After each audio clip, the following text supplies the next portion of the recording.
1998, 19 years old, summer after my freshman year of college, and I'm a goddamn mess. I'm just things are not good for Greg DeLucia. You know, I had it together in high school. You know, I had a nice circle of friends, I was doing well in school, and I just, going to college, I couldn't put those things together, and I didn't know what was going on. And I was failing out of school. So I dealt with that two ways. Way number one, I dyed my hair bleach blonde, which I've got the black eyebrows. I look very natural that way. And I pierced my tongue and one nipple, not because I couldn't afford the second. And then the second way I dealt with this was by smoking a lot of weed. And I used to drive around. I went to school in Philly, and my buddy Nick would pick me up in his mom's Volvo, which is really badass, and we'd go buy weed off this dude named Bubbles, and not like Hollywood, like Bubbles, like from The Wire Bubbles. Like this dude had one tooth, and we're like, "Yo, Bubs, one," and he was a dime bag, and we just drive around his mom's Volvo, and we listen to Wu-Tang and a ton of Tribe. And it was really like at the time, it was the only good thing going on for me in college. And so my parents weren't thrilled with me that summer, is what I'm trying to say. It didn't help that I did work at Fridays, and then I quit because we had a disagreement on Flair before that movie even came out.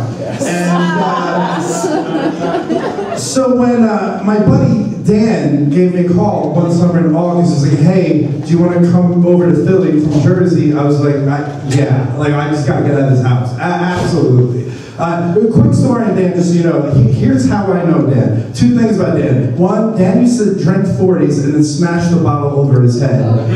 And when we met, this is how we met. It was the first day of school, and he was hammered and took a shit in his new roommate's box of books, thinking it was a toilet. So this is the level of class I'm hanging out with in 1998. So we go to Philly. I go to Philly, I take the train. It's like 3 or 4 trains. It takes about almost 4 hours just to get there. And I'm in Philly, and we have no plan. There's no plan here. We don't know what we're doing, you know, and we don't know eventually when we'll be done and how we'll get home. We're just like, we're gonna be in Philly. So we're in Philly, and he's like, "Hey, I just heard from my friend that A Tribe Called Quest and the Beastie Boys are playing tonight down at the Spectrum." Like, oh my God, like the Tribe is one of the only good things going for me right now. Like, absolutely, let's go see the Tribe. So we walk around, we don't have tickets. We walk all around Philadelphia, and we're like, let's tailgate without a car. So we go to a little deli, you know, bodega, whatever, and we get some beer, and we get a styrofoam cooler, and we walk over and find a curb in the parking lot by the Spectrum.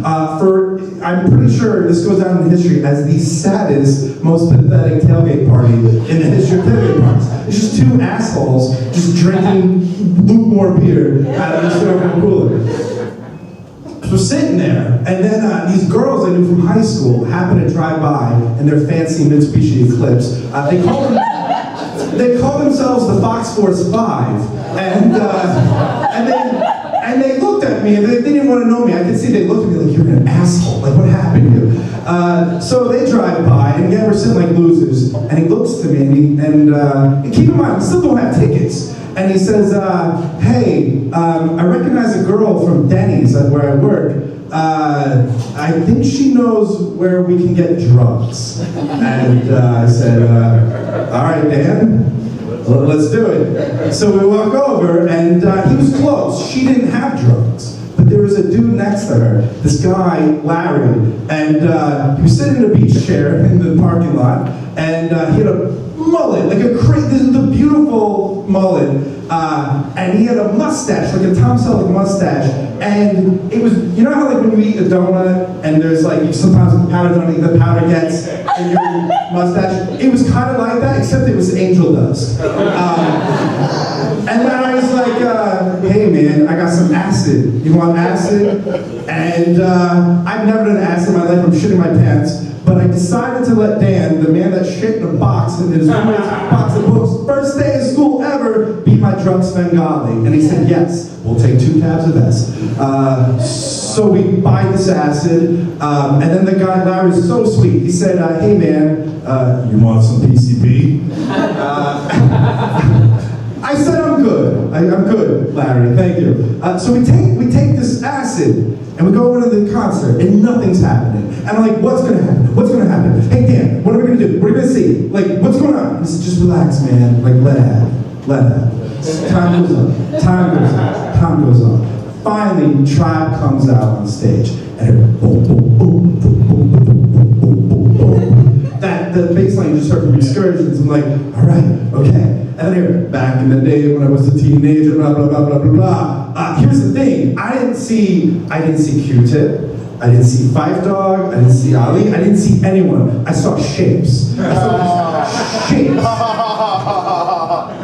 Like kind of moving like this. And then I see those shapes, and then I see cosmic dust behind them. And that's all I saw.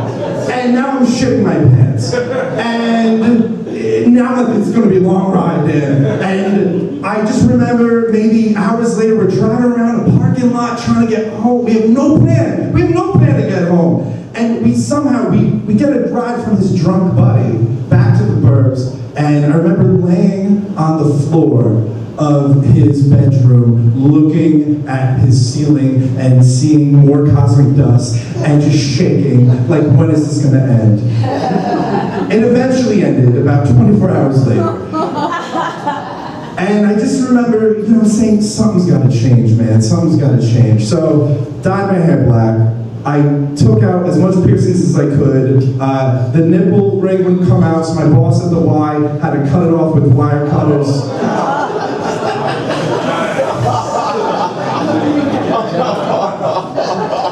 And that's when I said, get your shit together, dude. So, that next semester, I got a 4.0, and thank you.